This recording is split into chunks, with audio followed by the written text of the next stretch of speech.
What's going on, everybody? Welcome back to the Pack-A-Day Podcast. I'm your host, Andy Herman. You can follow me on Twitter at AndyHermanNFL. Thank you so much for joining me today. We got a little news, not a ton, but want to talk a little bit about the Packers' offensive line this past year and where it may go moving forward. I think it's an important topic that I think sort of got lost in the shuffle throughout the course of the year, the playoff loss, etc. So want to take a little bit of a deeper dive into that. Before I get there, let's go over some quick news and notes. Rich Bisaccia officially named special teams coordinator for the Packers. So that is in the books. It sounds like he may end up being the highest paid special teams coordinator in all of football. So Green Bay not messing around and doing everything that they can at this point to get that fixed, at least financially from a special teams coordinator standpoint. We'll see what they do from here. I thought one interesting note that Mike Sando pointed out was that if Matt LaFleur started talking about in his press conference at the end of the year that it may be time to start playing starters more on special teams, right? Well, Rich Bisaccia and the Raiders this past year, of all the playoff teams, 31.9% of their special team snaps were played by starters. That was more than any other team in the playoffs. Meanwhile, Green Bay was last with 17.2%. So if Green Bay is looking at potentially taking a more wide-ranging approach when it comes to playing starters on special teams, Rich Bisaccia may be all for that, as that has certainly been in his DNA, at least it was this past season. So I think I've talked enough about Bisaccia the last 2 days. We can probably end that discussion there. But again, he is officially a Green Bay Packer and officially is their special teams coordinator. Meanwhile, there was one other small coaching nugget around the league. There was more than that, but the one I want to talk about is the Denver Broncos. They signed Ben Steele to their offensive staff. Now, Ben Steele may ring a bell. He was a former Green Bay Packer tight end and, just so happened to have caught Aaron Rodgers' first pro touchdown pass in a 2005 preseason game. Sort of just stacking up more and more of these people who know Aaron Rodgers, right? I don't make anything of it. However, I will say that if all of a sudden James Jones ends up on staff in the next week or so, my tune on whether or not Aaron Rodgers may be back in Green Bay may slightly change a little bit. I don't think Ben Steele moves the needle all that much, but Nathaniel Hackett, and all of a sudden you get maybe one or two more in, and my tune might change just a little bit, but just an interesting nugget there nonetheless. Meanwhile, Aaron Jones has gone on to say about Aaron Rodgers, quote, "I hope to have him back, and I believe in my heart he'll be back." So as I've told you guys, as of right now, I believe so as well. I believe Aaron Rodgers will be back with the Packers. Check out an all-new episode of the Pack-A-Day Podcast tomorrow to see if I've flipped entirely and believe totally something different, which, based on new events, you never freaking know what's going to happen with this entire saga. But as of right now, I'm with Aaron Jones. I believe that Aaron Rodgers will be back in 2022, but we shall see. I'm certainly not willing to put a ton of risk or a ton of bet out there on that statement, but as of today, that's the way I feel. It certainly seems like that's the way Aaron Jones feels as well. All right, let's move along to my main topic for today, and that is the Packers 2021 offensive line. And the reason I want to talk about this a little bit is because some people were surprised. I put out my final grades. I'm going to go over my grades in more detail coming up here when I have a little bit more time, and I'll discuss it on the video here a little bit more. But people were surprised at some of my offensive line grades. Yosh Nijman didn't grade out well. Billy Turner didn't grade out super well. It was just, Lucas Patrick and Royce Newman were two of my lowest graded players. And I had a few comments. And a lot of the discussion was surrounding the fact of, well, how did Green Bay's offensive line coach and the Packers get so much credit for what they did with the offensive line this season if they ultimately didn't play that well? And it's a good question, but the truth lies somewhere in the middle. And I don't think those two things are separate. And we'll get to that in just a second. But just to give you an idea of how much different I graded the offensive line. Same grading system, same person grading it, same person grading every player on every play. No changes in how I did anything. My 2020 grade on the Packers offensive line, plus 43.05. Don't get too caught up in the minutia of what the numbers mean. Just know it's a very, very high grade. My 2021 grade for the Packers offensive line, negative 6.7, almost a 50-point swing. And again, without needing to know exactly what the numbers mean, I will tell you that is a massive, massive swing. And in this case, one that went clearly in the wrong direction. So again, the question came up, Andy, how was this team so good throughout the regular season and got so much credit, and Adam Stenavich gets promoted to offensive coordinator, and everyone's talking about how Green Bay developed all this depth along the offensive line? How could that be the case if the offensive line performed so poorly? So let me start by asking you this. I want to re-ask a question of you. What would your hypothesis have been going into this season if I told you that from last year to this year, David Bakhtiari would miss the entire season, Corey Linsley would leave in free agency, and Rick Wagner would leave and not play again, at least as of this point, and Elton Jenkins would miss a decent chunk of the season, including probably the last eight-ish games, maybe 8 or 9, somewhere around there? How would you have felt that offensive line would have performed? David Bakhtiari, your starting left tackle, Elton Jenkins, your left guard, Corey Linsley, your center, and then, Rick Wagner, who played a ton of snaps at tackle last season. What if I had told you that four of your top 6 offensive linemen, no question about it, were, basically missed the entire year, or missed a good chunk of the year in Elton Jenkins' case? You probably would have said, holy crap, the Packers are screwed. They are not going to be able to fill that in. Now, I could have told you as well that they took offensive linemen in the 2nd round and the 4th rounds, found a nice free agent in Dennis Kelly as a veteran backup. But I also would have had to tell you that Josh Myers, their 2nd round pick, who they took very high in the draft, would miss significant time as well. Green Bay was just incredibly banged up along the offensive line from the beginning of the season up until the end. And not having Bakhtiari and Elton Jenkins and Corey Linsley is incredible. It was a massive downgrade on the offensive line.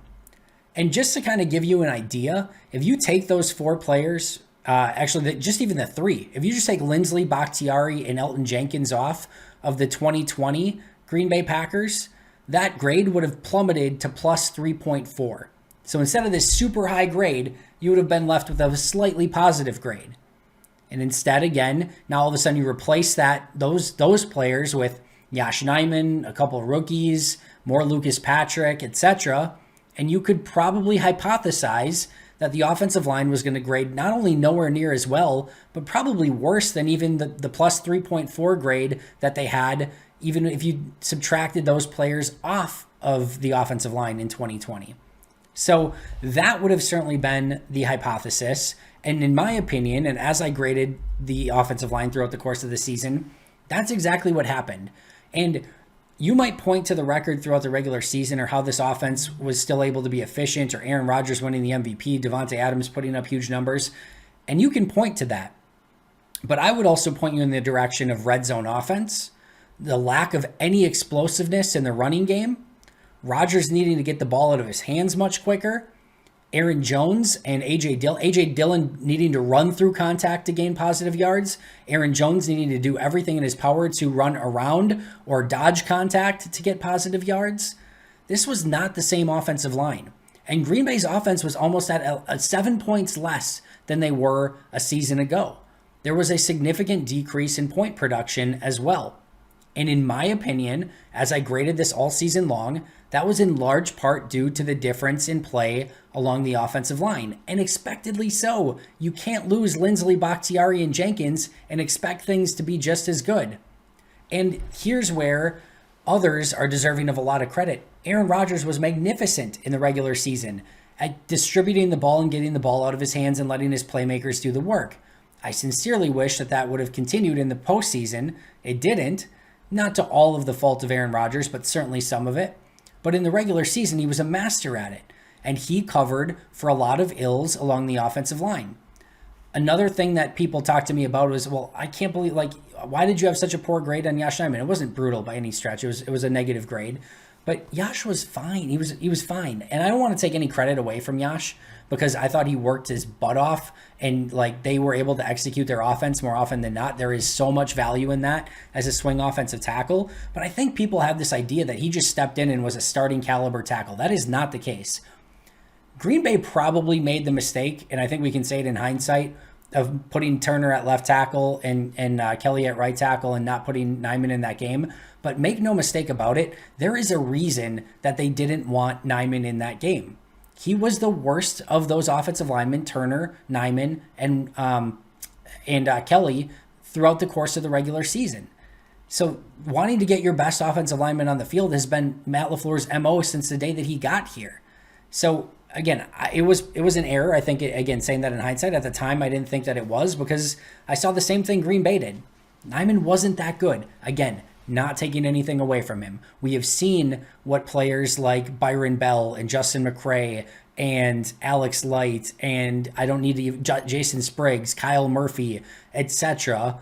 What happens when an offensive line brings in players like that in the past? Everything falls apart and you have a major weakness. Yash was never that. He was never poor to that extent. He held up really solid, all things considered.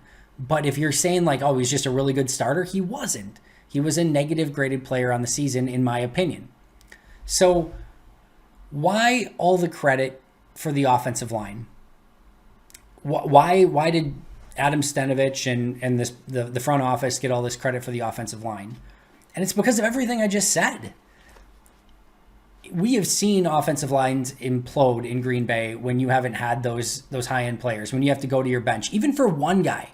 Alex Light a couple years played with the rest of the starters, and Alex Light stood no chance, and they lost games because of him having to be in the game. One of those, I think, was the Charger. I want to say it was Chargers. It may have been 49ers. It was one of the two.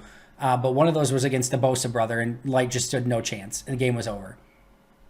Like, we have seen games get completely destroyed simply because of lack of depth or coaching or just play along the offensive line. And that didn't happen. And that's why Green Bay's offensive line coaches and the depth that they developed deserve so much credit. But go back, and again, I want to reiterate this again. What would you have thought if I told you going into the season that the starting offensive line was Yosh Nijman, John Runyon Jr., Lucas Patrick, Royce Newman, Billy Turner? Your expectations would have been so incredibly low. And part of the reason that most people felt like the offense did so well over the course of the season is because they clearly, and I mean clearly, exceeded expectations. And everyone involved, from the depth that was developed on this team and the scouting staff and the coaches, and the coaches developing them, to Adam Stenavich getting them ready on game day, to the overall offensive line philosophy, to Aaron Rodgers and the players around the offensive linemen, to the linemen themselves. Everyone deserves so much credit for that. This could have gone in a million different directions. But what I was trying to sort of warn people, and I probably should have said it even louder, I remember go back to the episode with Perry Goldstein and Alex Strouf and I before the playoff game, before the 49ers game, and I said one of the things that I'm most concerned about is the offensive line. And both of them, and I understand why they did, both of them even, and especially Perry, even took umbrage with it and said, like, why would the offensive line all of a sudden stop playing now, or why would Green Bay get into more of these passing situations? And my point was either A, they would have to if they were down in a game, or B, even if they started getting a little pass happy or the other defensive line shuts down the run, they could easily become one-dimensional, and the opposing defensive front could win. And ultimately, not to say, hey, look at Andy, it didn't happen exactly how I stated it, but the offensive line struggled in that game against San Francisco and was a huge reason why that offense never got into a rhythm. They couldn't run the ball. They were forced to pass more than they would have liked in poor conditions. Rodgers had a poor game, part of which was because he was pressured and wasn't getting clean looks and his eyes started to drop. The offensive line was a huge reason why they ultimately lost that game. And I think we probably should have done a better job, and I should have done a better job of saying, like, hey, this is a real issue. Because as well as Green Bay performed, it always felt throughout the course of a season like it was a little bit of smoke and mirrors. And remember, there was the hope going into that game that David Bakhtiari was going to be back. And David Bakhtiari, a line of, in my opinion, of David Bakhtiari, John Runyon Jr., Josh Myers, Lucas Patrick, and Billy Turner was by far and away a good enough offensive line. That's a Super Bowl caliber offensive line. You can win with that offensive line with the talent that Green Bay had. But when you move everything around and you end up with Billy Turner playing out of position at left tackle, Runyon, who played pretty well, Myers, who I thought had a pretty nice game in the playoffs, but is still not going to be like your Corey Linsley, right? Lucas Patrick at right guard, Dennis Kelly at right tackle. That's not the same caliber offensive line. And they struggled. And it's not like the special teams. It's not like, all the be-all, end-all, but they didn't have their best game. And again, it was a big reason as to why they lost in that game. So, again, I want to be very clear here that I think everyone in the Packers organization deserves credit, especially Adam Stenavich, for how they put this offensive line together and this offense together while losing Elton Jenkins and David Bakhtiari, having to move on from Corey Linsley, not having a Rick Wagner back. Like, they lost a huge chunk of their starters from a season ago, their depth from a season ago. And to have the players that they had along the offensive line, again, go back to preseason, and if I would have told you that was their starting line in the playoffs or towards the end of season, there would have been panic. There would have been like, this is a nightmare. Green Bay's not going to be able to win with this. And they won all year with it, which is why they're deserving of credit. But it's also worth noting that this offensive line was not the same, and how Aaron Rodgers had to play, the lack of explosive run game, red zone offense, overall point productivity and efficiency was affected because of it, and it also bit them in the final game against the San Francisco 49ers. So last but not least, so what does that mean moving forward? A lot of this is based on injuries and health, right?